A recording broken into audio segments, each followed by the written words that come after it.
à Dieu pour l'opportunité qu'il nous donne. Mais c'est pour tout, je voulais dire merci à Dieu pour son serviteur, pour sa sensibilité spirituelle, pour avoir ouvert la porte afin que les serviteurs de Dieu vous parlent. En réalité, les prophètes que Dieu nous envoie, s'ils n'ouvrent pas la porte, la bénédiction ne peut pas entrer. Quand il ouvre la porte, la bénédiction peut entrer. Alors je lui dis merci, parce qu'en ouvrant la porte, il a pensé à ta bénédiction. Amen. Et je dis merci à Dieu pour chacun de vous, pour être là aujourd'hui, pour venir écouter ce message. J'espère que demain vous serez là. Et après demain vous serez aussi là. Amen.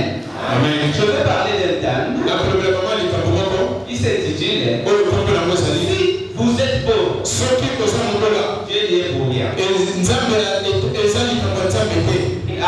Amen. Si vous êtes pauvre, Dieu n'y est pour rien. C'est peut-être vous-même, ou c'est peut-être Satan, ou toute autre personne, mais pas Dieu.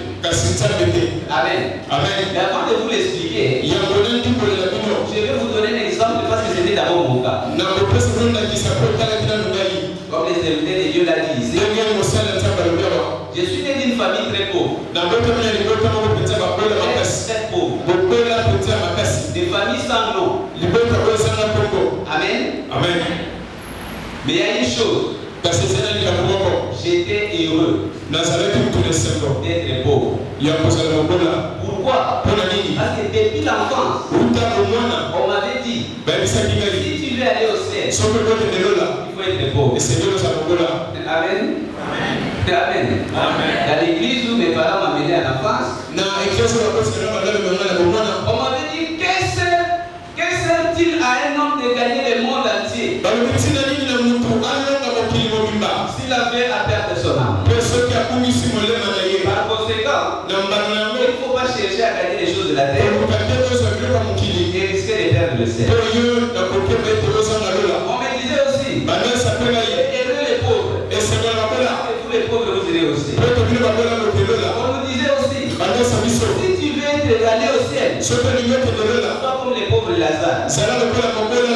Il était pauvre, il souffrait. Quand il est mort, il est allé au ciel. Alors toi aussi fais comme lui. Il a ajouté, et la Bible dit, il est plus facile à un chameau de passer par lui. Il est plus difficile à un riche d'entrer dans le ciel. Amen. Un chameau de passer par les trous d'une aiguille. Et à cause de ces enseignements que j'avais reçus, j'étais dans la joie d'être pauvre. Et je vivais la pauvreté jusqu'à ce que je suis arrivé dans l'extrême pauvreté. Et je l'endurais. Parce que je savais que c'était une condition pour aller au ciel. Et lorsque je voyais quelqu'un riche, je le regardais comme de la saleté. Et c'est toi, tu vas aller souffrir dans l'enfer. Comme les pauvres Lazare. Le pauvre Lazare. Et nous allons marcher dans l'or. Là-bas au ciel. Quand la trompette va sonner. Alléluia. Amen. C'est ça que vous voyez, n'est-ce pas? C'est ça ou ce n'est pas ça? C'est ça. Et puis un jour, j'ai appris que les riches aussi iront au ciel. Amen. Et je me suis intéressé à cette affirmation. Je me suis dit, les riches iront au ciel. Non, ce n'est pas possible. Les mauvais riches ne peuvent pas aller en enfer.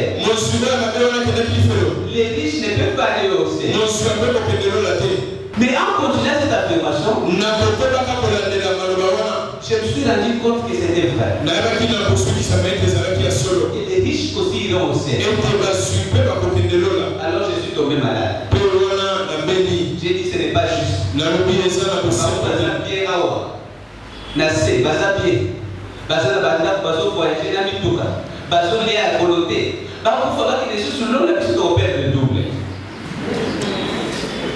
Amen. Et c'est là où j'ai commencé à implorer Dieu pour savoir s'il est permis par la loi de Dieu. Amen. Amen. Et les découvertes que j'ai trouvées dans la Bible ont permis de changer ma vie. Et j'ai découvert que Dieu n'est pas la cause de notre pauvreté. Que Dieu préfère que nous puissions devenir riches.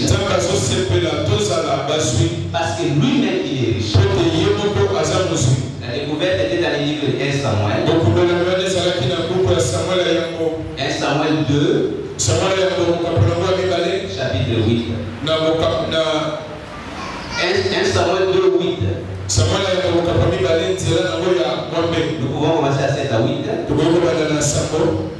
La Bible nous dit l'Éternel appauvrit et il enrichit. Alléluia. Amen. Tu as vu ça dans ta Bible? Regarde ça dans ta Bible. Il est écrit l'Éternel appauvrit et il enrichit. Et Dieu ne peut pas faire quelque chose qui est péché. La Bible dit l'Éternel enrichit. Il ajoute de la poussière. Il retire le pauvre.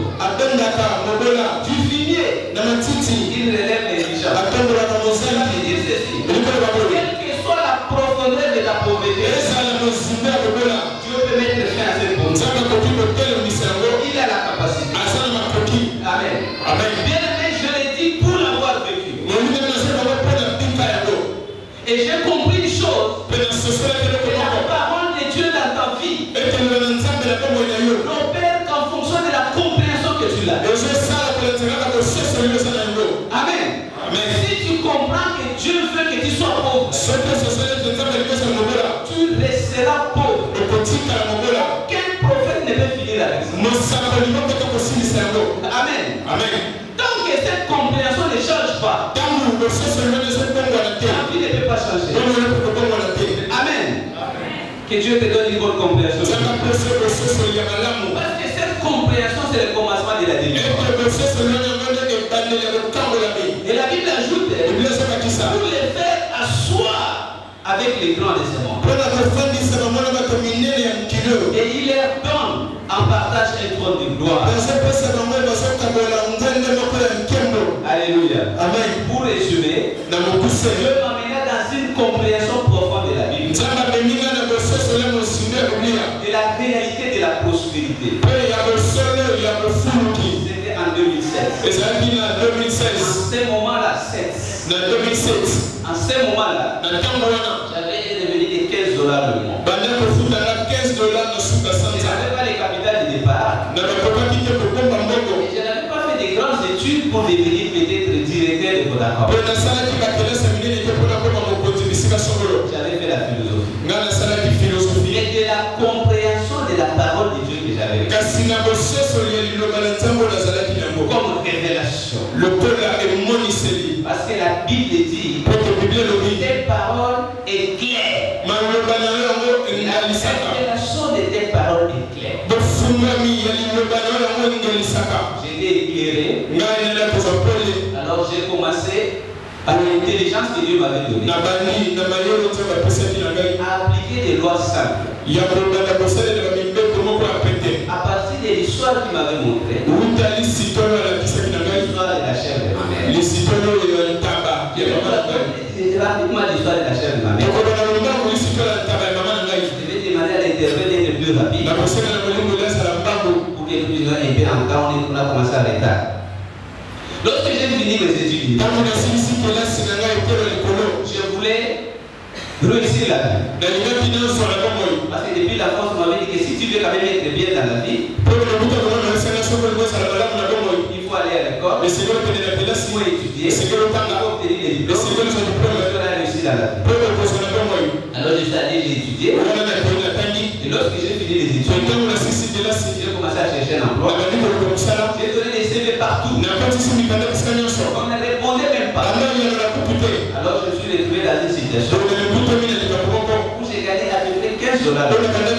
Et c'est là jusqu'à 28 ans. C'est là où je me suis posé une première question. Est-ce que c'est vrai ce qu'on nous a appris? Que le seul fait d'étudier, c'est une garantie pour eux. Et en réfléchissant, j'ai posé un autre question. Pour te dire comment ma mère qui n'avait jamais été à l'école, ne savait ni lire ni écrire, tous les mêmes nous envoient à l'école. Et aujourd'hui je suis universitaire. Et moi, malgré ces grands diplômes, je ne vois même pas par où commencer pour demander une facture. Aujourd'hui, il y a des jeunes qui font des fiançailles de 10 ans. Ce n'est pas leur faute. Il y a des jeunes de 40 ans qui savent pas quitter les toits. Ce n'est pas seulement de leur faute. C'est ce qu'on leur avait dit. Amen. Amen. La pauvreté, c'est une maladie. Mais Dieu va te délivrer. Il va délivrer ta famille. Il va délivrer les communs. Ça dit Amen. Amen. Je veux que ton amen soit vibrant. Amen. Alléluia. Amen. Si tu ne dis pas Amen, ça veut dire que tu continues de croire à la pauvreté. Aujourd'hui, Dieu va changer ta foi. Et si Dieu change ta foi, ton destin est transformé. Alors Dieu m'envoie l'histoire de la chair de ma mère. Et montre que c'est sa sagesse qui libère. Et il m'ouvrit l'intelligence sur l'histoire de la chair de ma mère. L'histoire de la chair de ma mère est arrivée après la mort de mon père. Mon père était fermier. Lorsque je suis né, la vie était quand même bonne. On mangeait de la viande de temps en temps. On prenait du thé. Au village, prendre du thé, c'était synonyme de d'être riche. Amen. Mais un jour, il tomba malade. Il mourut. Et on l'enterra. Amen. J'avais 7 ans. Et c'est là où nous sommes entrés dans l'extrême pauvreté. Dans la culture de mes parents, et on ne choisit pas les parents. C'était dans la culture où Dieu t'a envoyé. Dans cette culture, quand un homme travaille, il accumule des richesses. Quand il meurt, sa richesse n'appartient pas à ses enfants ou à sa femme. Sa richesse appartient à sa famille. Alors après avoir enterré mon père, la famille de mon père est venue. Conformément à nos coutumes, vous devez sortir de la maison. Vous devez nous rendre tout ce qui appartient. Alors la maman a tout rendu. Ils ont tout pris. Tout. Même des gobelets. Même des gravats. Vous connaissez les gravats? Gravats. Les jeunes peut-être ne connaissent pas, les adultes doivent connaître. Les gravats, c'est un lit artistique. Si tu dors dans ça, tu te réveilles, tu es devenu un vedard.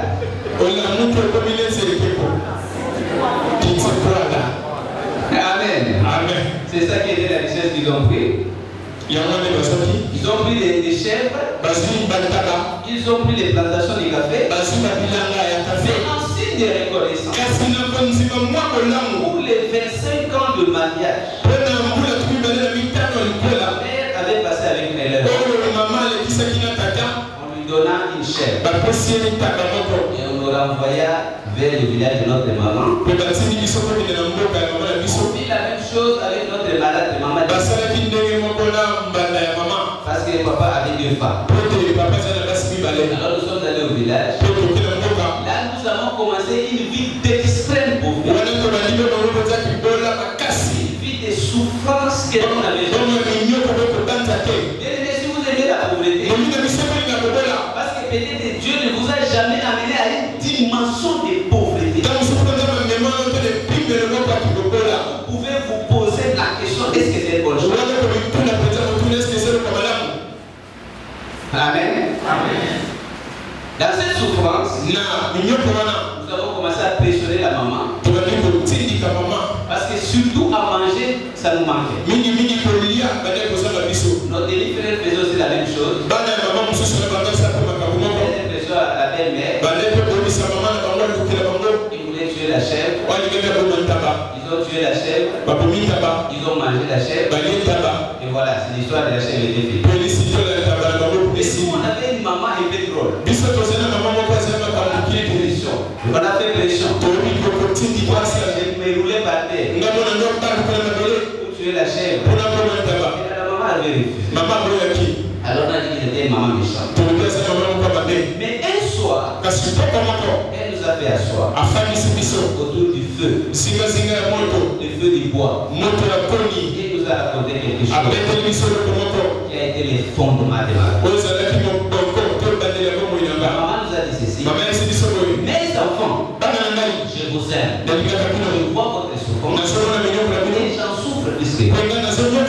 Mais votre père est mort. Tout ce qui nous appartenait nous appartient. Ne pensez pas que tel que nous sommes aujourd'hui, si un problème nous arrive, on peut encore rentrer à la ferme.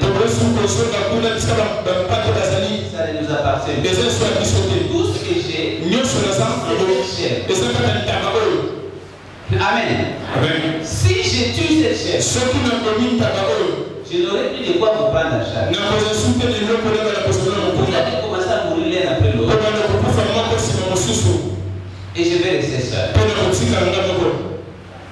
Et là, nous avons commencé à comprendre dans quelle situation on était.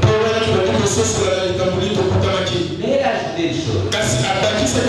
Elle a dit, si on garde cette chair, à la longue, on pourra avoir d'autres chairs. Et la souffrance actuelle va finir. Bien aimé, j'avais 6 ans. Et c'était un enseignement clair. J'avais compris que nous devions soutenir la maman. Et nous avons protégé la chèvre. Après, quand la chèvre s'est multipliée, parce que la pauvreté, la prospérité est naturelle.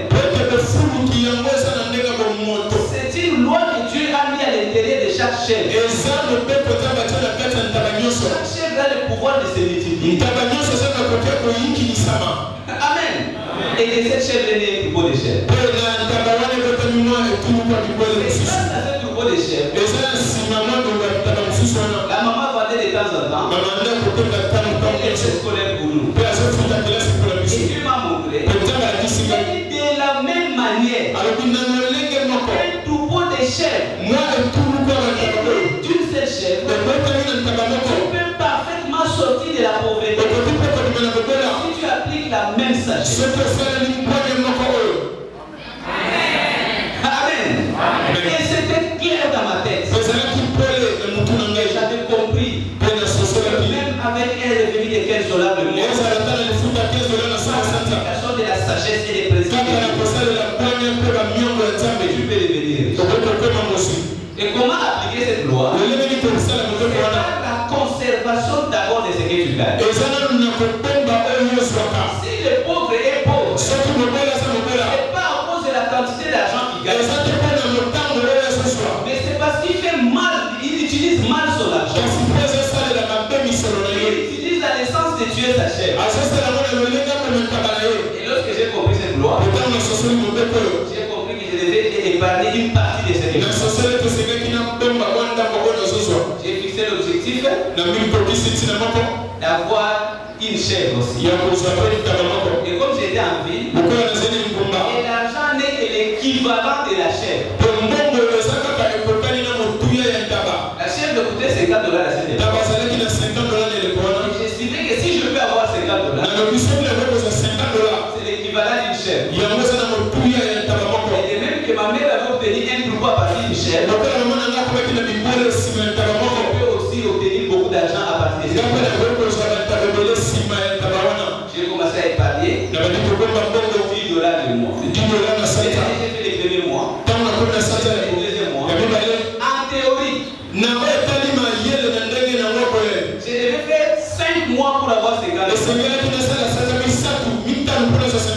ça, c'est l'intelligence des hommes. Dans l'intelligence de Dieu, le plus important, c'est de faire les premiers pas. Si tu fais les premiers pas, Dieu applique la vitesse. Alléluia. Alors, à partir du deuxième mois, il a appliqué la vitesse. Il est venu faire les achats ici. On est allé l'aider. Et il nous a remercié avec $30. Et du coup, je me suis retrouvé avec $50. On était à deux avec mon collègue. Parce que mon collègue n'avait pas cette intelligence. Il est allé à Kato. Il a payé les habits. Il est allé à une fête. Il a tué sa chèvre. Et moi, je suis arrivé chez moi avec des $50. Il n'est pas appelé ça $50. Il dit ça, c'est la chèvre.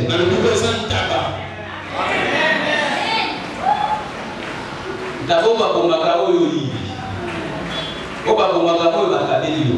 mais il y a une souffrance là pour combattre. Parce que ça, c'est une bénédiction. Et la Bible dit la bénédiction de l'Éternel. Ça veut dire que le peuple que tu gagnes par le bon travail a le pouvoir de devenir les millions. Conserver ces $50 malgré la souffrance. Et j'ai compris que pour que l'argent se multiplie, il ne faut pas les thésauriser. Il faut l'investir. La prospérité obéit à une loi.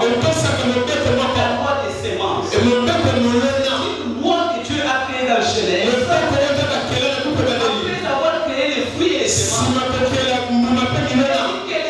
arbres portent les fruits, portent les semences, les fruits selon la nature. Amen. C'est dans Genèse 1:12. Produit de la vertu et de l'herbe portant de la sémence selon son esprit. Et des arbres donnant du fruit ayant en eux leur sémence selon leur espèce.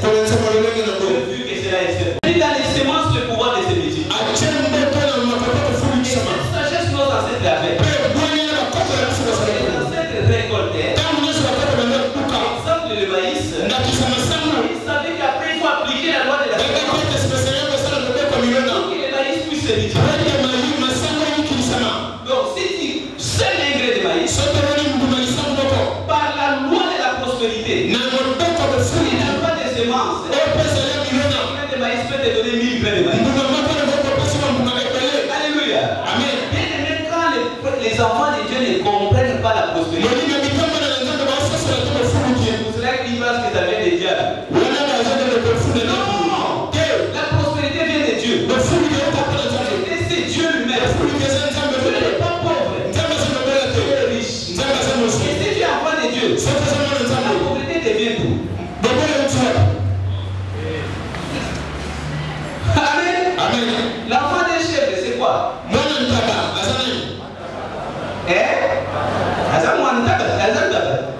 Et bon, moi, la mémé. Moi, la pauvre Azana. Et bon, moi, la riche Azana. Riche, ok. Nous avons la pauvre Azana riche. Yo, la pauvre Azana riche. Et bon, pauvreté la vie de vous, tu vois. Bon, regardez.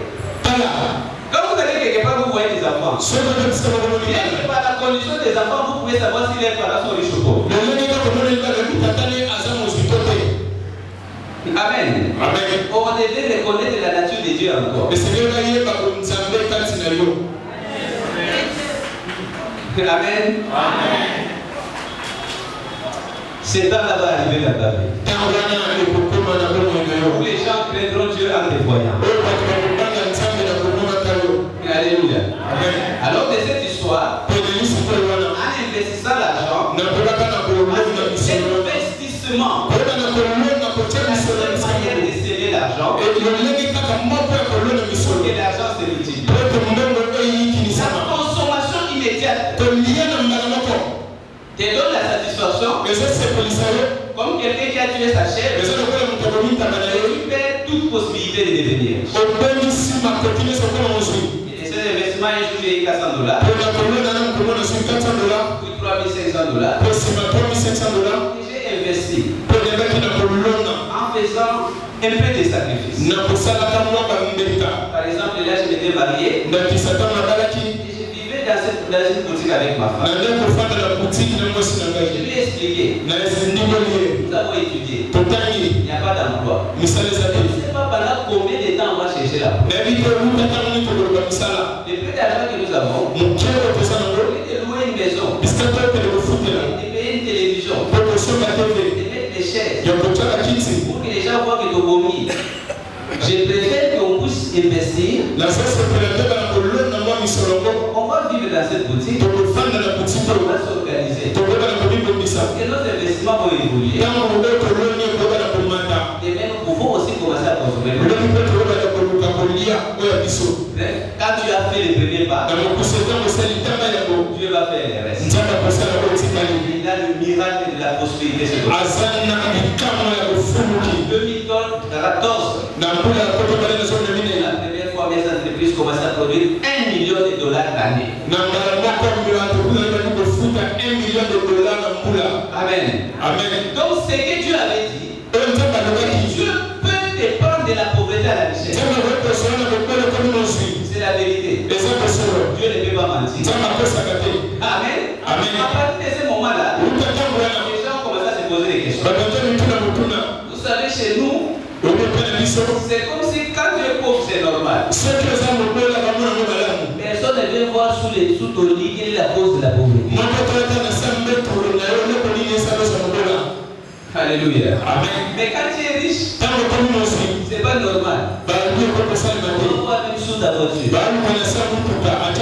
Peut-être qu'ici, quand je suis en train de prêcher ici, quelqu'un est dehors en train de regarder sur ma voiture.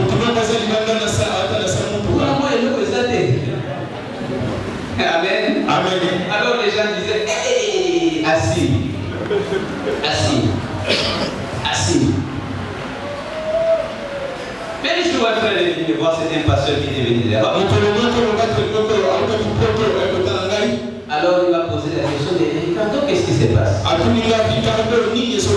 Et partout nous n'avons jamais vu quelqu'un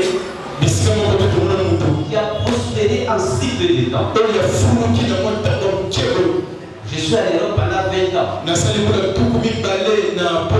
Mais on n'a jamais eu ce genre de problème.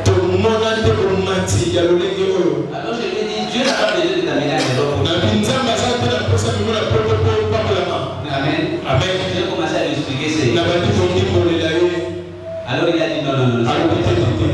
On va t'inviter à l'Europe. Tu vas nous donner des conférences. Alors j'ai commencé à aller à l'Europe donner des conférences. Puis à l'Afrique du Sud. Et un jour on m'a invité sur Congo. Je lui ai donné la conférence. Et je m'a confirmé que ces peuples doivent être libérés. Il m'a dit, je ne suis pas la cause de la pauvreté. Si je voulais que ces peuples soient pauvres, ils devaient être en Somalie.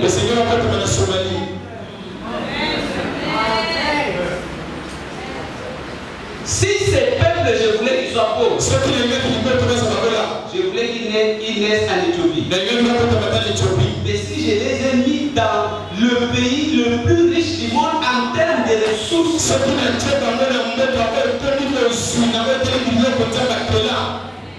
Alléluia. Amen. C'est parce que je veux qu'il soit aussi riche que la RDC. Oh, dans les années à venir, les millionnaires sortiront du Congo. Les millionnaires sortiront du Congo. Parce que quand je déclare sur ta vie, dans ta descendance,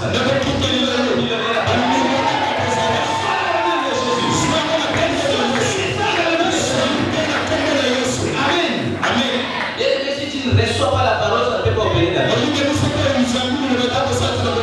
De recevoir comme. Dieu va te libérer.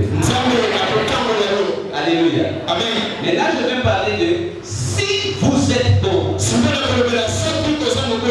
Dieu n'y est pour rien. Et tu risques d'aller en enfer. Je l'ai dit. Bien aimé. Parce que c'est vrai ce que la Bible dit. C'est par un prophète que Dieu sauve son peuple. La connaissance de la prospérité que Dieu m'a donné. Je peux vous dire que nous pouvons faire le débat théologique avec le plus grand théologien du monde.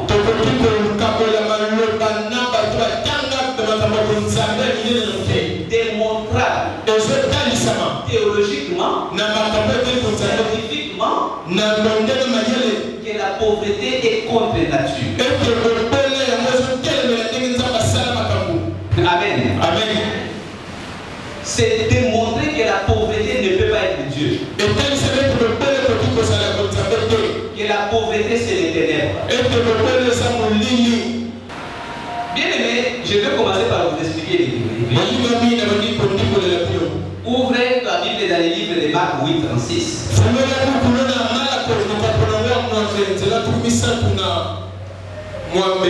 La Bible nous dit ceci. Que sert-il à un homme de gagner le monde entier s'il en vient à perdre? Écoutez l'interprétation de la pauvreté qu'on nous donne. On nous dit, la Bible a dit cela, donc nous ne devons pas devenir riches. Parce que nous devons être pauvres. Mais c'est faux. Voici l'interprétation des riches que Dieu a fait. Dieu voulait seulement nous montrer le salut de notre âme. Beaucoup plus d'importance que toute la richesse du monde. Amen. Amen. Bien aimé, le salut de ton âme. Dieu a plus d'importance que toutes les richesses de cette vie. C'est parce que vous comprenez. Donc c'est quelque chose que tu dois préserver. Tu dois te battre pour cela. Mais par contre, si Dieu t'a donné la chose la plus importante, mais tu t'es refusé $1 million, est-ce que c'est normal?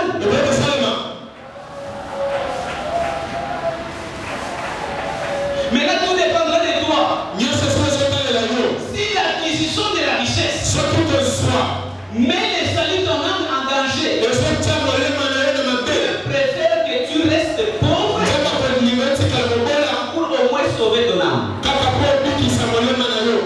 Amen. Amen. Galates 4:1. C'est autorisé. Tu es héritier de la promesse d'Abraham. Tu mérites la bénédiction d'Abraham. Mais aussi longtemps que l'héritier était un enfant, il était armé d'esclaves.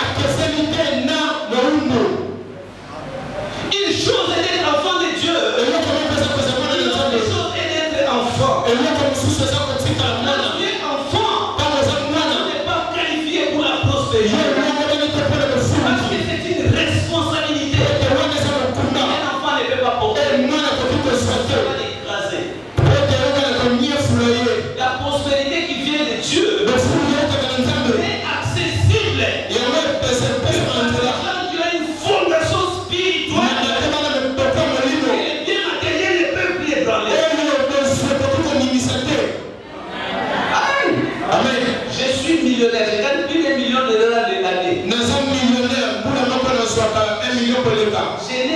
en or sur moi. Je n'ai rien en or sur moi. Ça ne me dit absolument les choses que Dieu te donne pour bénir les autres. Amen. Amen. L'argent, ce n'est pas quelque chose que Dieu te donne pour l'ostentation. Pour l'orgueil. Pour faire le mal aux autres. L'argent, c'est pour créer des biens et des services. Ça améliore la vie d'autres personnes. Et ça améliore la vie d'autres personnes. Dieu augmente ta prospérité. C'est pour cela que moi je dis toujours, même si Dieu me donne des milliards, je ne peux pas l'abandonner. C'est pour ça que connaissance est là. Il ne peut que me bénir. Mais quand tu restes un enfant spirituel, l'argent représente un danger pour toi. Parce que c'est simple. Dieu c'est un Dieu responsable. Regardez, mon fils a 7 ans. Je l'aime beaucoup. Et c'est mon enfant. Le fait qu'il est enfant, il y a des choses que je ne peux pas permettre. S'il veut conduire, je refuse. J'ai dit non. Même s'il pleure, même si vous venez, plus grand homme de Dieu, il est enfant, il ne peut pas conduire. C'est un danger. Je mets sa vie en danger. Je mets la vie de la société en danger. La voiture est en danger. Galates 4:1. Mais s'il grandit, il a 18 ans. Il fait l'auto-école. J'aurai la fierté de te conduire. Ma soeur a conduit mon fils de conduire. Dieu attend de toi. Dieu veut tout simplement la recherche du royaume des cieux. C'est l'acquisition des richesses. Il nous donne l'ordre. Et le roi de gloire, Jésus de Nazareth, dans les livres de Matthieu 6, il nous dit ceci après le verset. Il nous dit dans le verset 31. Il dit, ne vous inquiétez donc point. Et ne dites pas que mangerons-nous demain, que boirons-nous, de quoi vêtirons-nous. Car toutes ces choses, ce sont le païen qui les recherche. Votre Père Céleste sait que vous en avez besoin. Regardez, il faut bien lire les textes. Il dit, ces choses, ce sont le païen qui les recherche. Mais pour vous, ce n'est pas important. Et votre Père sait à qui vous avez besoin. Alors il ajoute, cherchez d'abord le royaume et tout le reste vous sera donné par Dieu. Alléluia. Amen. Bien-aimé, si tu ne prospères pas, nous pouvons remettre en cause le fait que tu n'as jamais trouvé la royaume des cieux. Les lois de Dieu sont des lois de cause à effet. Et c'est contredit. Cherchez premièrement. Tout le reste sera donné. Cela c'est la prospérité. Ça ne t'est pas donné. Vous devez rentrer dans cette équipe. Implorer les rois de gloire. J'ai déjà trouvé les rois. Maintenant donne-moi tout le reste. La compréhension de quelqu'un a été déchargée aujourd'hui. Regardez votre compréhension de la parole de Dieu. C'est ce qui détermine ce que Dieu fera dans votre vie. Si vous ne comprenez pas la prospérité, la prospérité ne peut pas opérer dans ta vie. Alléluia. Amen. Mais pourquoi en Afrique on ne comprend pas la prospérité? Parce que nous avons été colonisés. Amen. Amen. Vous connaissez la colonisation? La colonisation, c'est le temps là où les Occidentaux a décidé de venir civiliser nos ancêtres. Amen. Amen. Mais cette civilisation, ils ne nous ont pas seulement amené que des bonnes choses. Ils nous ont aussi amené des mauvaises choses. Une des mauvaises choses qu'ils nous ont amené, c'est la mauvaise interprétation de la parole. Le roi Léopold II, parce que le Congo lui appartenait, il est bon de connaître notre histoire. Je comprends pourquoi on dit, nous étudions l'histoire pour mieux comprendre le présent et préparer l'avenir. Si tu ne connais pas d'où nous venons, tu n'as plus d'une bonne destination dans la vie. Dans cette histoire, le roi Léopold II, qui voulait coloniser le Congo qui était sa fête, appelle à des anthropologues. Il a fait appel à des philosophes et des sociologues, des politologues. Il leur a dit comment une nation petite peut dominer une grande nation avec beaucoup de gens. Alors on lui a expliqué que le vrai chaîne pour maintenir un esclave, ce ne sont pas des chaînes métalliques, ce sont des chaînes mentales. Les chaînes mentales, ce sont des mauvaises croyances. Alors ils ont compris que toute personne apporte de l'importance à son sort après cette vie. Si vous présentez une interprétation biblique qui va dans le sens de faire accepter l'autochtone que la richesse est une mauvaise chose, il va se désintéresser de ça et nous allons nous enrichir. Et cela était calibré d'une manière intelligente. Notre papa va peut-être confirmer avec nous ici. Personne ne pouvait venir dans le Congo des temps s'il ne pouvait pas passer dans l'école qu'on appelait l'école de la colonisation.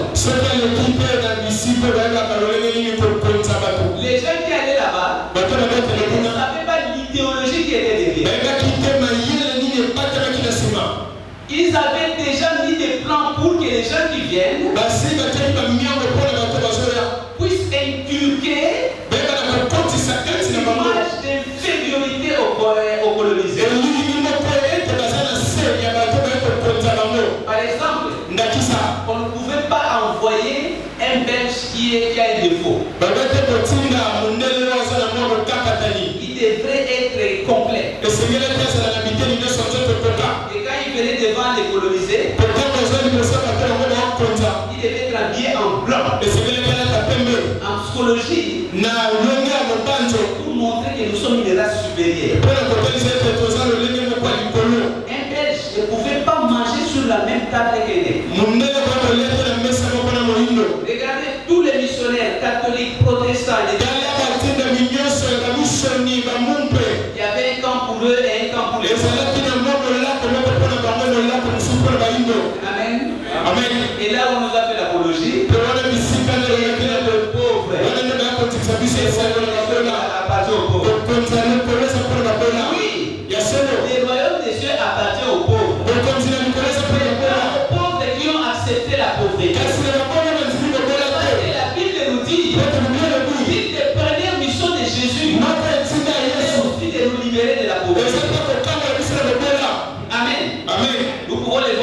livre de Luc chapitre 4,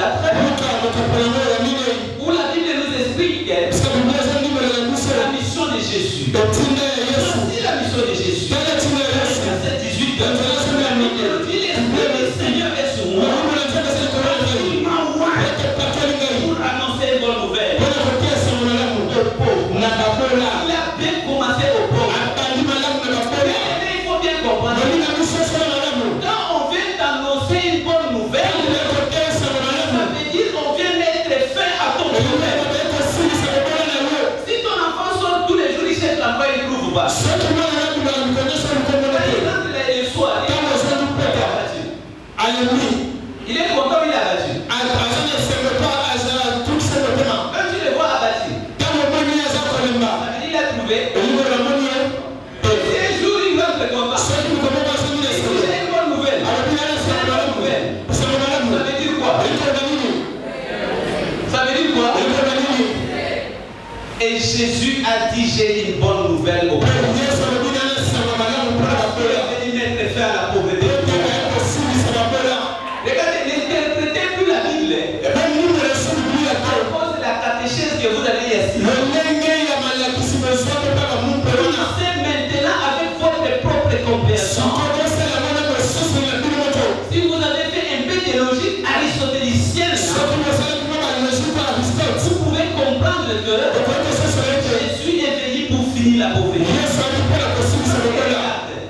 Il ajoute ici, il m'a envoyé pour guérir les cœurs brisés. Il ajoute encore pour proclamer aux captifs la délivrance et aux aveugles le recouvrement de la vie, pour envoyer libre les opprimés.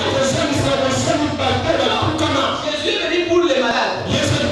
Les malades restent malades.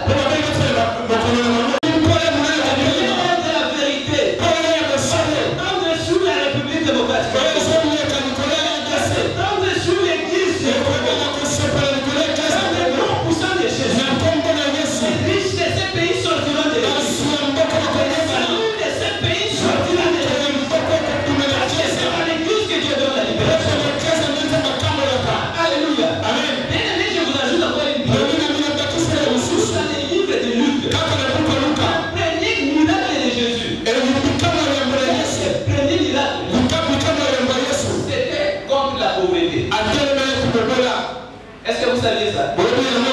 Les deux premiers miracles de Jésus, c'était contre la pauvreté. C'était dans le noce de Cana, où l'argent des mariés n'était pas suffisant pour nourrir.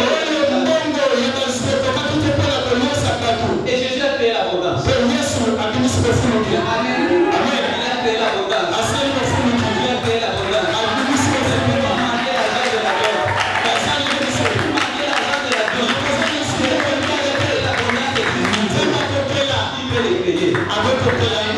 Est-ce que vous connaissez? Je vais vous montrer notre écriture. Livre de Luc. Allons dans le livre de Luc. Luc chapitre 5. Luc chapitre 5. Luc chapitre 5. On parle de la pauvreté. Comme Jésus s'est retrouvé auprès du lac de Jérusalem, pour attendre la parole de Dieu. Amen. Amen. Il vit au bord du lac de bas. Tous les pécheurs étaient descendus pour laver les filets. Il monta dans les débats, et là on nous parle des apôtres. Et les apôtres avaient péché toute la vie. Vous savez que la différence entre les deux péchés, professionnel et amateur, se trouve quand ils font la pêche. La journée c'est pour les petits pêcheurs. Les professionnels c'est la nuit. Amen. Amen. Les disciples étaient des vrais professionnels. Ils ont péché toute la nuit. Mais ils ont été frappés par la loi de la pauvreté. La loi de la pauvreté, c'est la loi qui annule les résultats de notre travail.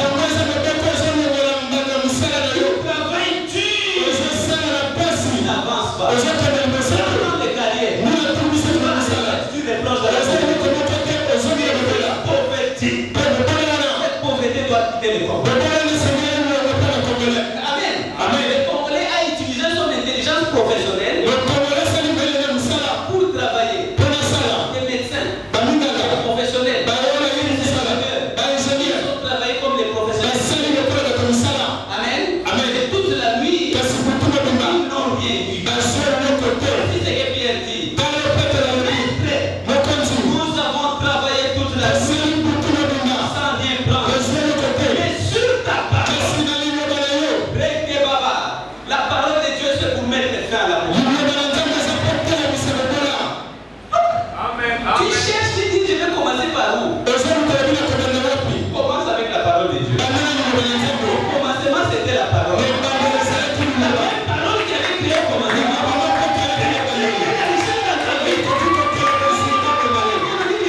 les combats de la pauvreté. Donc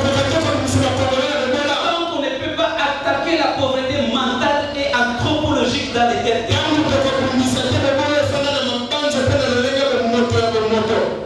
Amen. Amen. Regardez, c'est biblique. Et ça, la Bible dit, je désire que tu prospères comme prospère l'état des femmes. Donc l'état de ton âme, si ton âme c'est l'âme de la pauvreté, l'âme de la pauvreté du point de vue spirituel, c'est une âme qui croit que la pauvreté c'est une bonne chose. La pauvreté c'est la volonté de Dieu. La volonté c'est comme ça. On a rien à faire. Une âme pauvre. La pauvreté va se multiplier parce que c'est une loi. Ça se multiplie selon la nature. Amen. Amen. Mais si tu es une âme prospère, tu crois que Dieu, l'or et l'argent appartiennent. Dieu était le plus grand riche. Peut être riche. Amen. Amen. Et un sac de maïs peut naître à partir de quelques grains. À partir d'une chair. Alors tu sais. Et à partir du petit revenu que tu as aujourd'hui, tu n'utilises pas l'application de la sagesse, tu peux devenir riche. Pourquoi? Regardez-moi quand j'arrive vers la fin. Parce que je voulais m'excuser auprès des papas et auprès de l'assemblée. J'avais pris l'engagement pour 3 jours. Vous comprenez que mon temps parfois est très difficile. Je voulais peut-être ne plus venir mardi. Je vais venir seulement demain. Parce que j'ai une taux d'urgence et je suis un peu coincé. Donc aujourd'hui, si on peut déborder un tout petit peu, je vous demande pardon. Il est temps d'en finir avec la pauvreté. Et ça, pas malade de nous pas malade de nous. Ce qu'on va dire qu'il faut attaquer. Ce qu'on va dire, c'est la résistance. Amen. Pauvreté, même si on va dire attaquer au Congo, ce qui faut attaquer avant, il faut la résistance. Est-ce qu'on dit la résistance? Alors, on continue à m'en mais faites-moi 5 minutes avant la fin. Qui montre que Dieu n'est pour rien dans la pauvreté dans notre vie.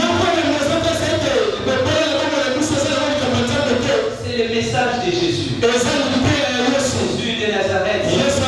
Seigneur de gloire. Il était la vérité. C'est pour cela que je suis venu. Pour rendre témoignage à la vérité.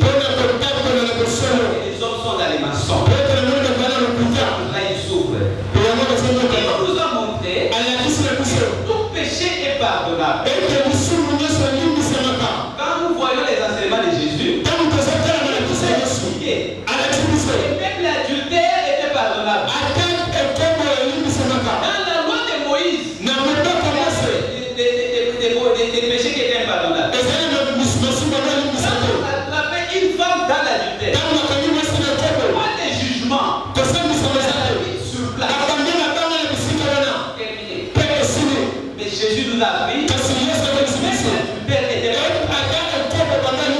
pardonner la femme à Dieu. Amen. On nous a appris que nos ennemis ont mérité de les tuer. On a tué Jésus sur la croix. Il a dit même lorsqu'on me tue, je les pardonne. Regardez. Si tu ne vis pas la dimension pardon dans ta vie, tu n'es pas chrétien. Ce qui fait de nous des chrétiens, c'est la capacité de pardonner. Quand la Bible dit il a mené grâce sur grâce, il a amené la capacité de pardonner. La grâce ne peut pas opérer dans ta vie quand tu ne pardonnes pas. Amen. Amen. Alors Jésus nous a appris que tout péché est pardonnable. Donc nous pouvons tout pardonner. sauf le péché contre la pauvreté.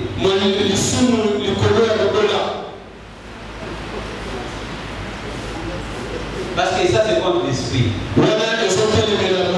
L'esprit n'est pas pauvre. Amen. Nous les voyons dans les paraboles des talents. C'est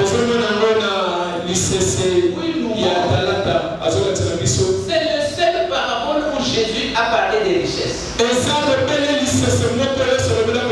À des termes clairs. C'est la première richesse que Dieu nous a donnée. C'est le don qu'il a mis en nous. Et quand tu es pauvre, ça veut dire que tu n'as pas su exploiter les dons que Dieu a de manière à finir avec la pauvreté. Et il nous dit, un roi est parti en voyage, il a laissé les talents, l'or, la richesse, il a donné à chacun. Malheureusement, eux ont travaillé et ont multiplié. Ils ont prospéré. Amen. Il a fait 5, il a encore gagné 5. C'est ça la prospérité.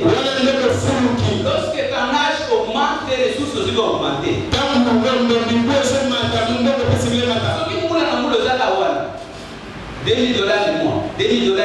$2,000 du mois, pendant 10 ans, c'est la pauvreté. Amen. Si ça descend, c'est encore pire. Et la Bible nous dit qu'il y avait un qui avait caché les talents. Mais il n'a même pas perdu ça, il a caché. Mais il n'a pas été pardonné. Il n'a pas été pardonné. Et vous savez, si j'avais assez de temps, j'allais donner seulement des séminaires sur la parabole des talents.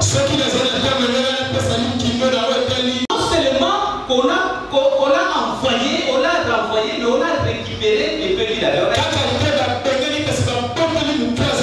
Donné à celui qui a. Il sera dans l'abondance. C'est pour ça, tant que tu vis selon la loi de la pauvreté, tu es là pour enrichir les riches. Les riches s'enrichissent, les pauvres s'appauvrissent. Oh, je n'ai pas assez de temps pour expliquer toutes ces choses. Je prie que l'Esprit de Dieu lui-même t'éclaire. Amen. Et pour finir, nous allons voir par quelle voie Dieu peut te faire prospérer. Qu'est-ce que tu as besoin? Jeunes gens, qu'est-ce que vous avez besoin? Chantez pour la gloire de Dieu. Vous glorifiez. Amen. Les salaires, les ouvriers méritent son salaire. Amen. Vous êtes bénis dans le nom de Jésus. Il y aura des grands riches de ce pays. Look. Écoutez, j'ai toujours dit, Dieu n'a pas comment sauver les Congos de la pauvreté sans passer par les Congolais. Parce que les étrangers n'ont pas de problème ici chez eux. Il peut venir en kilote. Il devient multimillionnaire ici. Amen. C'est ici où beaucoup d'étrangers deviennent riches. Comment se fait-il que toi, le Congolais qui est ici depuis les temps d'Abraham, tu ne vois pas comment devenir riche? Tu es aveuglé spirituel. Un aveugle spirituel ne voit pas par où sortir. Et tu peux entendre un Congolais dire, dans ce pays, il n'y a pas d'espoir.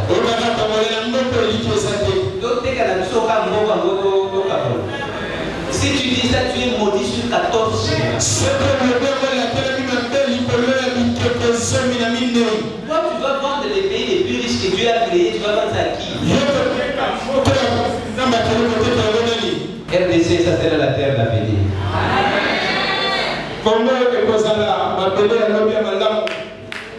Amen. Amen. Quelqu'un m'a dit, Père Ricardo, tu parles trop d'argent. Tu aimes trop l'argent. Et dis, moi, je n'aime pas l'argent. Les gens qui vivent très proches de moi, ils savent que je suis un homme austère.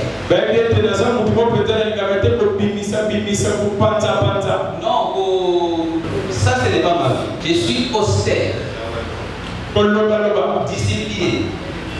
Discipliné. Donc l'argent, c'est pas ce qui m'intéresse. Ce qui m'intéresse, la capacité qu'il nous donne à faire le bien aux autres. L'argent, ce n'est qu'un moyen. C'est pour ça que je regarde. Quand tu deviens riche, tu deviens plus proche de Jésus. Parce qu'un riche ne se promène pas avec l'argent. Plus tu as l'argent, plus tu as plus besoin d'argent. Quand tu veux voyager, tu dis à des services, payez-moi les billets. Payez-moi l'hôtel, tout ça ils font. Mais tu peux dire à ta banque, donner l'argent en tête, je vais signer avec. Ils vont faire. C'est la capacité. En fait, tu es un peu comme Jésus.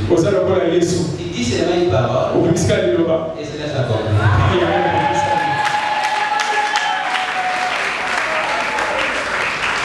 Alléluia. Amen. C'est ça Jésus, il disait une parole. Et ça s'accomplissait. Quand tu es pauvre, dis une parole, c'est nul et sans effet. Maintenant ta parole aura effet. Ta parole aura effet. Quand tu diras une parole, ça sera accompagné de pourquoi? Parce que c'est le pouvoir que Dieu nous a donné. C'est pour ça que tu as besoin de quoi? Tu as besoin de la sagesse. La sagesse de base nous dit ceci. Regardez, moi, Ricardo, si je m'aime pauvre, je ne peux pas aller au ciel. Je dois aller en enfer. Je ne sais pas trop. Mais moi, je vais à l'enfer. Bien-aimé, réfléchissez bien. Je vous donne une minute. Réfléchissez bien sur ce que je vais dire maintenant. Faites très attention. Si tu n'as pas bien compris la Bible, tout ce que tu es en train de faire là, ça s'appelle de l'oppression religieuse. Tu risques d'aller en enfer. Parce que Dieu ne regarde pas les hommes, il regarde le principe.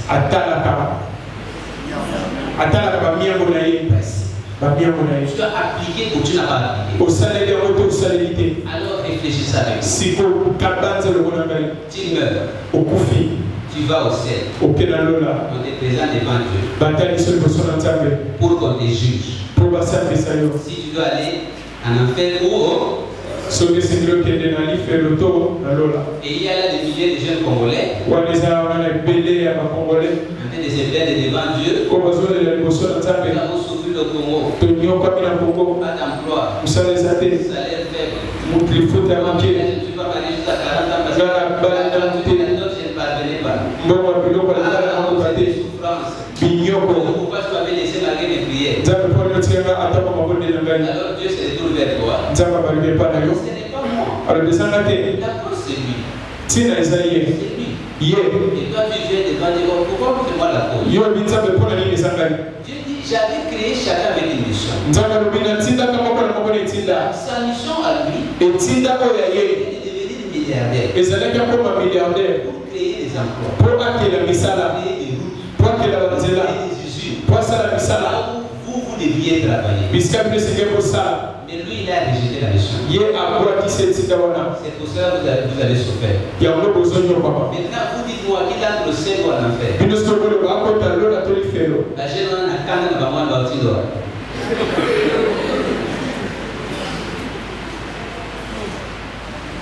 Nous sommes ensemble. Nous sommes ensemble. Nous sommes ensemble. Dieu n'a pas comment sauver les Congolais. Si certains parmi nous ne peuvent pas devenir riches et puissants. Notre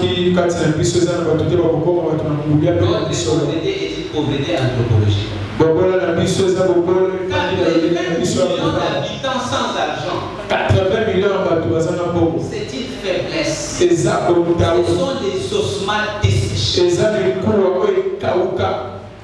La richesse d'un pays, c'est d'abord la somme des richesses de ses habitants. Pour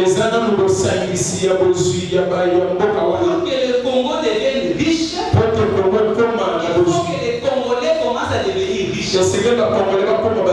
Les jours où il y aura 20 millions de jeunes Congolais avec les mêmes capacités financières comme Ricardo, tous les pays voisins auront perdu. Dans ce monde économique, quand tu n'as rien, tu n'es rien. Amen. La maison que tu joues, c'est en fonction de tes revenus.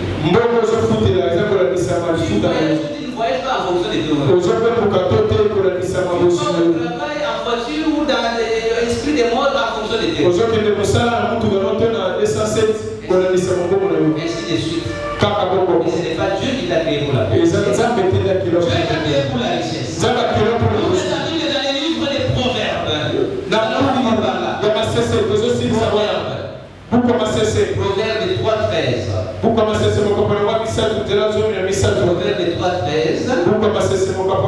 La Bible nous dit ceci.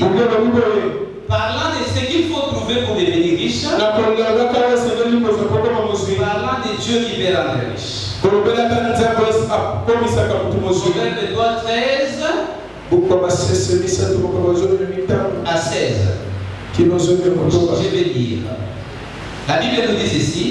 Heureux l'homme qui a trouvé la sagesse et l'homme qui possède l'intelligence. Ce que tu as besoin, ce n'est pas de l'argent. Tu as d'abord besoin de la sagesse. Regardez bien aimé, Dieu te sauve par rapport à ta sagesse et à ton intelligence. Chaque problème ne peut être résolu que par une intelligence particulière. L'intelligence pour réparer une voiture est différente de l'intelligence pour opérer quelqu'un. C'est différent de l'intelligence pour cultiver. Donc le problème mécanique doit être résolu par l'intelligence mécanique. Tu peux aller amener ton fils être opéré par un mécanicien. Pourquoi? Pourquoi? Mais c'est un bon mécanicien, non? Il travaille à Sosimat. Pourquoi tu n'amènes pas ton fils pour qu'il lui l'opère?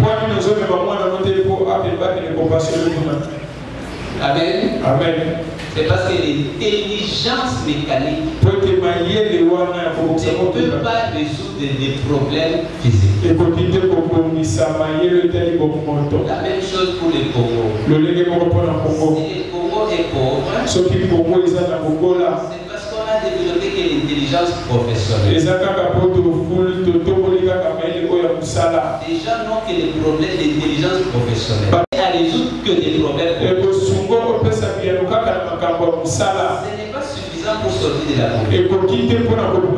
Pour sortir de la pauvreté, tu dois ajouter l'intelligence financière. Alléluia. Amen. Vous avez assez prié, maintenant chercher l'intelligence. La Bible dit heureux l'homme qui a trouvé la sagesse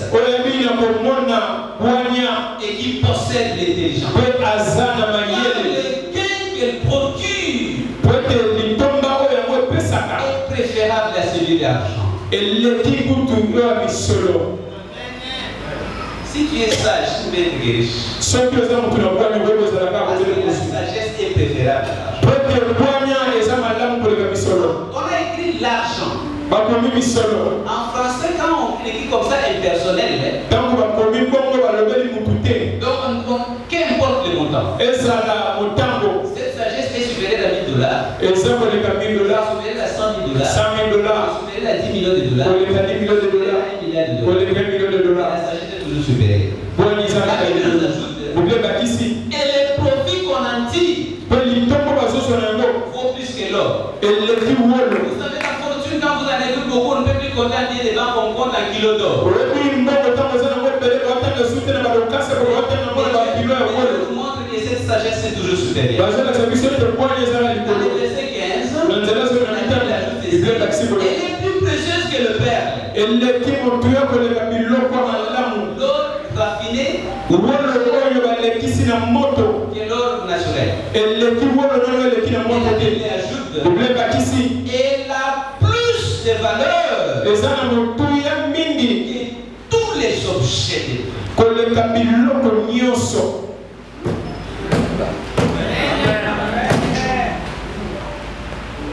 La sagesse et l'intelligence a plus de prix que toutes les industries là que vous voyez.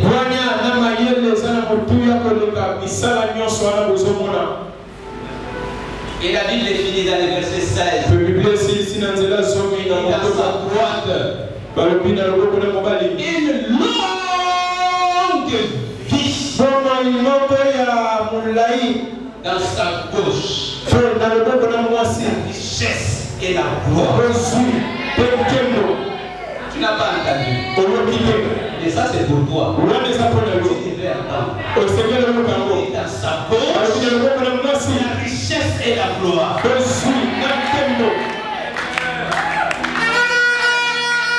Bien-aimé, la prospérité c'est la beauté que Dieu amène dans ta vie. Elle n'est pas plus importante que le salut. Elle est importante. Les saluts, c'est comme le moteur. Le moteur, c'est l'appareil le plus important. Ça, vous avez déjà. La prospérité, c'est comme la peinture. Vous savez ce qui fait la beauté d'une voiture? C'est quoi? D'une voiture. La peinture. Dieu doit te peindre.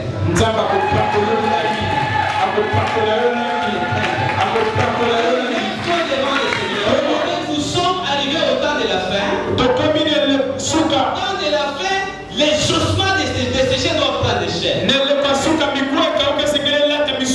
vie qui était informe doit prendre forme. Et Dieu doit corriger quelque chose. Il a dit dans les livres d'Ecclésiaste, vu une erreur sur la terre, et mal de la part de celui qui dirige. Les princes marchent à pied. Oh, tu es enfant de Dieu, tu es prince. On dit la folie occupe les lieux les plus élevés. C'est l'église qui devait être le moteur du développement des églises. Et l'église console la pauvreté. Celui qui a beaucoup n'a pas tout. Celui qui a bien n'a pas gagné. Ça va finir. Ça va finir. Nous sommes au temps de la fin. Où la richesse se trouve sur la montagne de l'Éternel. C'est une prophétie qui a été écrite depuis le temps de l'Éternel.